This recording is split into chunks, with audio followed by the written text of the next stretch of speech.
Greetings to those who watch below. Before I start this video, I'd like to say a very special thank you to those who dwell below. They are Wicked Witch, Lefty Kim, Go City Shelton, Lisa Watts, and Steffi Ray. If you'd like to join them, make sure to hit the link in the description box below. As you may have guessed from today's title, this is another episode of Haunted Lives, a more longer form story of somebody's experiences with the supernatural. So please enjoy The Black Temple by Sanjubhat. I'm an avid trekker and nature lover. Despite a hectic work schedule, I try to take some time off every year and visit wildlife sanctuaries and forts. This is the only time when I am really at peace with myself. The unpolluted surroundings and clean air helps to rejuvenate me and fills me with a lot of positive feelings. I've done a lot of treks. I've encountered some strange occurrences in the jungles and the forts which I have visited. The incident which I am about to relate is one of them. This incident happened during my bachelor days when I visited my cousin who stays in Shimoga, Karnataka. My cousin Nitesh was getting married, and since he was the only child in the house, the wedding was to be a grand affair with all the relatives invited for the ceremony. I was lucky to get around 10 days leave from work. I checked out with my other cousins and found that Ram, Bala and Gaurish had also made similar plans. I was very happy that I would have company during my visit. It also gave us some time to explore the surrounding countryside after the festivities were over. As planned, we reached Nitesh's house a couple of days before the wedding along with our families. We were given a warm welcome by my uncle, aunt and Nitesh, who were more than happy to see us. The next few days were spent in preparation for the grand occasion, and all of us contributed wholeheartedly towards the cause. The wedding celebrations went fine, and we were dead tired at the end of it. After sending off the newly wedded couple for their honeymoon, we had some days to explore the countryside. Shimoga is a very beautiful place, with a lot of natural beauty around. Apart from a lot of beautiful ancient temples, there is also a dense forest nearby, which is home to a wide variety of flora and fauna. After taking a day to visit some nearby temples, we decided to venture into the forest and camp there for the night. Our parents were reluctant at first, but later relented, since we decided to take Nitesh's friend Sachin, who is a local, along with us. Sachin knows the area like the back of his hand, and was a handy aid to have on such a trip. We accordingly made arrangements for the same, and started off early in the morning at around 4:30. We traversed around 50 kilometers by Nitesh's old gypsy, which was driven by Sachin, until we came to the outskirts of the town. Sachin knew a couple of people in the small hamlet where we parked our vehicle. After having a cup of tea there, we proceeded into the forest at close to 5:45. The walk through the forest and seeing the sunrise was absolutely enchanting, to say the least. What once seemed like a quiet and lifeless place was soon filled with various sounds of birds and animals. We asked Sachin, supposedly our guide, as to where we were going. He told us that he was taking us to a place which he had visited a long time ago. It was a temple built during ancient times in the middle of the forest. He didn't disclose anything else as he wanted to keep it a surprise. We walked through the forest path, clicking photographs and generally enjoying the pleasant weather. After a short halt at around 11 for a quick bite, we generally walked without a break until we reached our destination around 2:30 in the afternoon. The temple was right in front of us. At first it seemed like a normal temple, but something about it gave me the creeps. It was built of black laterite stone, which is common in these parts. The main temple stood in the centre and was quite imposing. At one corner there was an old unused well, which might have provided water to the erstwhile inhabitants of the temple. At the extreme left corner of the temple grounds, there was a 2-storied structure, which had around 20 rooms, and looked like pilgrim quarters, which used to house pilgrims in transit. There were also some strange platforms around the temple, which seemed like sacrificial altars, used for conducting ritual sacrifices. We slowly began exploring the place. We found it strange that there was no idol anywhere inside, even though there was a place for it. When we questioned Sachin about it, he finally told us the story, which was told to him by one of the locals who stayed in one of the nearby villages. The temple itself was quite old, built perhaps in the 9th to 10th century. The forest which we saw around us was once a prosperous town. For some unknown reason, it was abandoned by people, and then nature took over once again. A curse might have been the most likely cause of the town's abandonment, though not much is known about it. The temple lay in ruins for many centuries before it was finally rediscovered. It is rumoured that the temple was taken over by a tantric cult in the early 19th century, which carried out black magic and other practices shunned by the simple village folk. Since these practices are shunned by the normal people, they were carried out in utmost secrecy, especially on new moon or full moon nights. Villagers claimed to hear weird sounds coming from the forest, and the place was generally avoided. Earlier, the nearby villages used to report loss of hens, goats, and other poultry animals regularly. This was generally attributed to a wild dog or a panther who had strayed inside the village. The culprits, however, were never apprehended. Then, something sinister happened. Within the space of 3 weeks, 3 children aged between 3 and 5 years were reported missing. People were generally alarmed, and a manhunt was launched to apprehend the culprits and find the missing children. The police superintendent at the time was an Englishman by the name of John Walters. He was a brave man and genuinely sympathised with the villagers. After assuring them that the guilty would soon be brought to justice, he began his investigations. He found out from the villagers about the Black Temple and the sinister activities which were carried out there. Armed with adequate reinforcements, he raided the place on a full moon night, where a human sacrifice was about to be performed. There was a lot of resistance from the 50-odd men and women who resided there, but finally they managed to subdue them. The cult members were filthy, almost naked, with bodies covered in ash. They looked really loathsome indeed. Walters, however, was unperturbed and took the lot in his custody. However, what he hadn't anticipated was the extent of the evil that was happening there. The raiding police party was aghast when they discovered piles of human bones and carcasses dumped inside a pit, waiting to be burnt. There were around 50 bodies or more, and to confirm their worst fears, they also found the bodies of the 3 children who were reported missing a few weeks before. Surprisingly, none of these missing people had been reported to the local police. Word immediately spread about the discovery of the bodies, and before Walters could bring the guilty to the police station, the locals forcibly took the cult members into their custody and burnt them all to death on the very grounds where they had committed these horrendous crimes. Walters knew that the law had been broken, but he was after all a human being, and understood the pain of these people. The matter was hushed up, and no one spoke about the incident thereafter. However, it was rumoured that the spirits of the unholy cult members, as well as the hapless victims, haunted the area, and strange-like happenings were reported on a full moon and new moon nights. People shunned the place like a plague.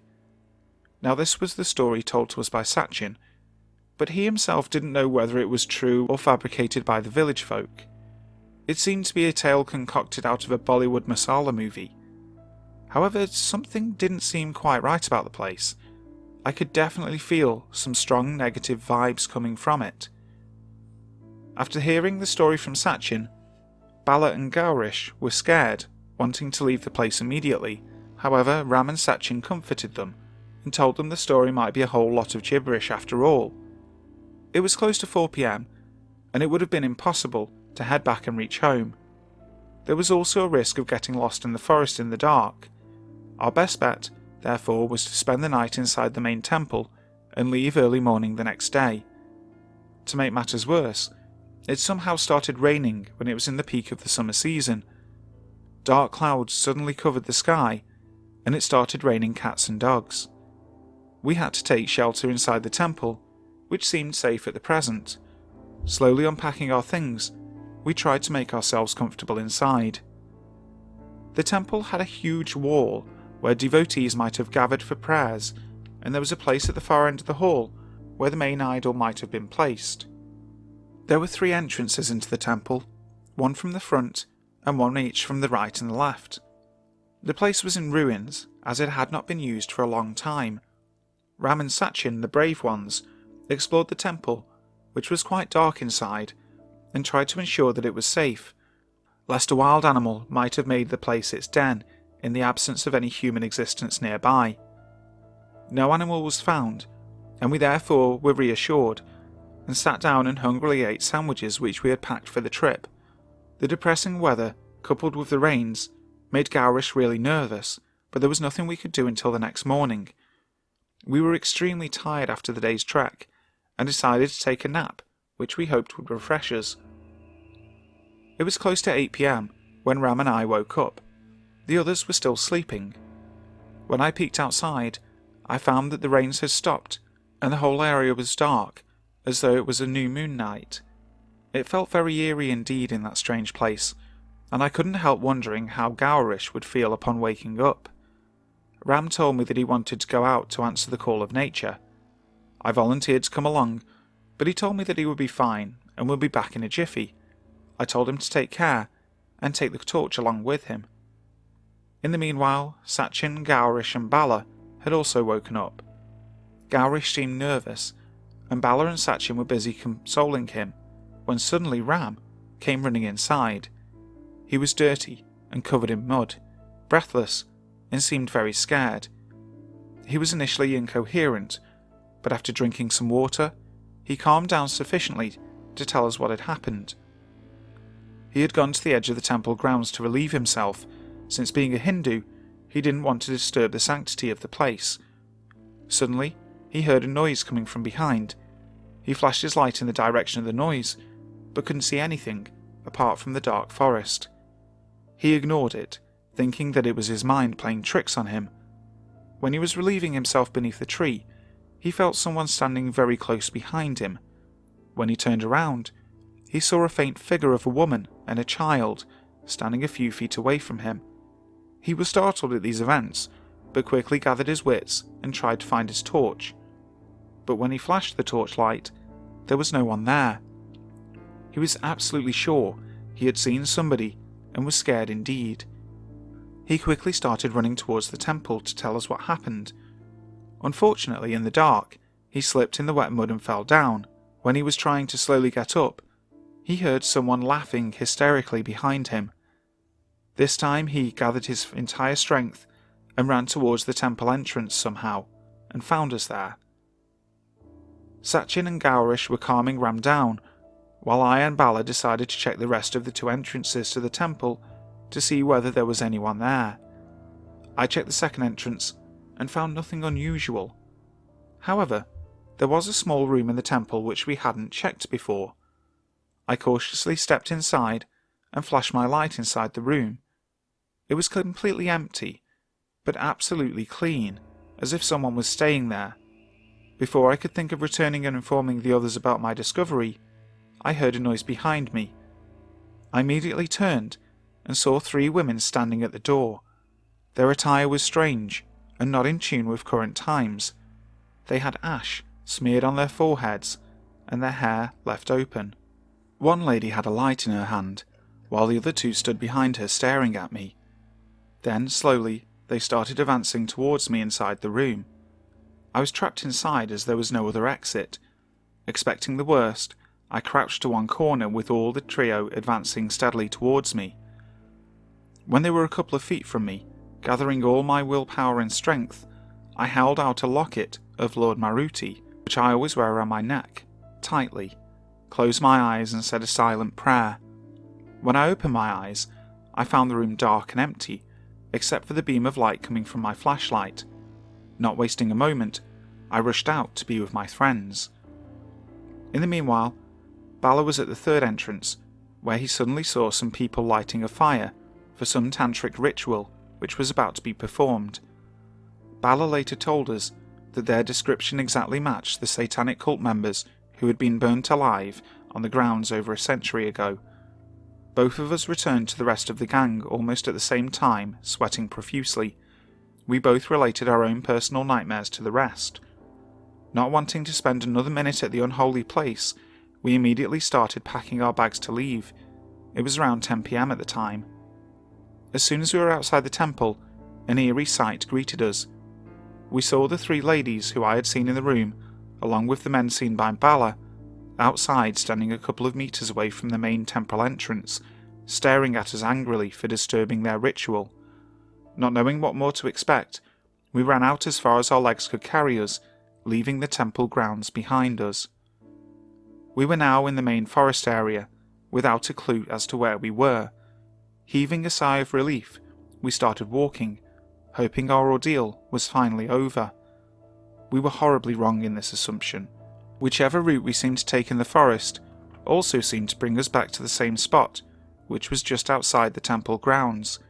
We tried at least 5 different routes, but all of them seemed to bring us back to the same spot. It was as if some unseen force was trying to prevent us from leaving the place. It was around 1 AM now, and we're totally exhausted, and sit down below a tree scared as hell. Were we trapped in this place forever? Was one of the questions continuously running through our minds. To make matters worse, we could also hear loud sounds coming from within the temple grounds. None of us had the guts to go and check it out, even though we were only a short distance away from the unholy place. With time coming to a virtual standstill, and all hope lost, I suddenly had an idea. I coerced the rest of the gang to recite Hanuman Chalisa, which is supposed to keep evil spirits away and protect you. We started chanting the hymn as loudly as possible. As we did so, we found a strange sense of calm coming over us. We suddenly felt more confident, and our courage returned. The voices within the temple grounds went silent, as if a greater power had summoned them to do so. We continuously prayed until around 4 AM, after which we finally fell asleep, exhausted. When we woke up, I looked at my watch. It was 6:30 AM, and just about time for sunrise. I quickly woke the others, and we left the place, not once bothering to look back inside the temple grounds. Things were absolutely normal, and we reached habitation in a couple of hours. We narrated our tale to the locals there, who at first chided us for being foolish enough to visit the place, even after knowing its history. They told us that we were very lucky to have escaped alive from that unholy place, which they had said had been a virtual death trap for many. There were many people in the past who had gone there and were never seen again. After having some refreshments, we started back and reached home by around 5. We didn't tell anyone about our adventures and quietly went to sleep. We were definitely shaken by the events which occurred during our trip, but managed to conceal our discomfort. We left for Mumbai a few days later. On our way back to Mumbai, we were introspecting about the incidents which had happened during our trip. The lady and the child seen by Bala might have been victims of the cult members. The 3 women seemed to be female members of the cult. The men at the temple grounds might have been the main tantrics who performed the unholy rituals. We were all very happy to have survived the ordeal, and our faith in God as a higher power was reinforced to a large extent. No one had any doubts in their mind that it was God alone who had saved us from tragedy that night. Hi guys, I really hope you enjoyed today's story. If you did, make sure to like, share, comment and subscribe to the channel if you haven't already. Also, if you haven't, hit that notification bell, that way you will know when the next video comes live. Also, if you have a story that you'd like to relate to me and maybe get featured on the channel, make sure to send it to my email address, that's also down in the description box. So, until next time, sleep tight.